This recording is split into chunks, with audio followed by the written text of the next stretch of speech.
The Tiny Miracle. Lila Cohen loved the 8th night of Hanukkah the best. All 9 candles flickered in the menorah, glowing in the front window like a row of golden stars. The table was covered with presents.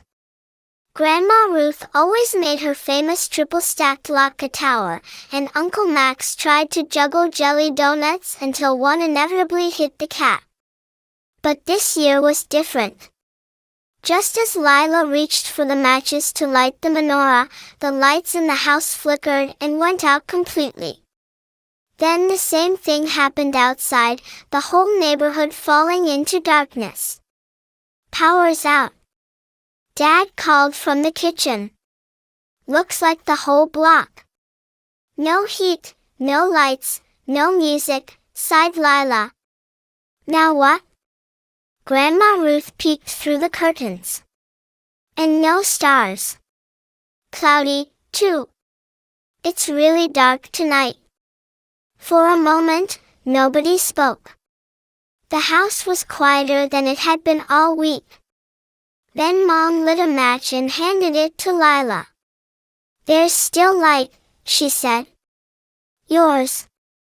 Lila carefully lit the shamash and then began lighting the 8 candles, one by one. As she did, the flames grew brighter and warmer, pushing back the shadows. The whole family gathered around the glowing menorah. It was the only source of light in the house. "Will the latkes still cook on the gas stove?" Lila asked hopefully. "Yes, no problem with that," said Dad, heading to the kitchen with a flashlight.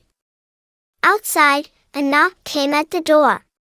It was Mr. Berkowitz from next door, holding a big thermos and a worried look.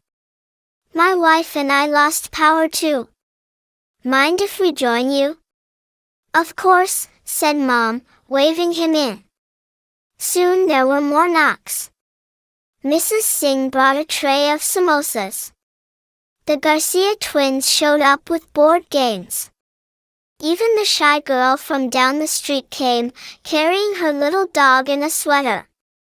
Before long, the living room was full of neighbors, talking, laughing, warming their hands near the menorah, and nibbling on whatever snacks people had brought. Someone had a ukulele. Lila showed the younger kids how to play dreidel.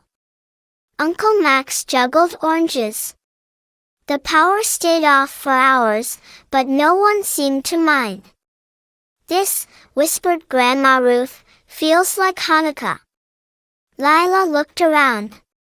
Everyone was smiling. The whole room was glowing from the menorah and other candles and oil lamps neighbors had brought.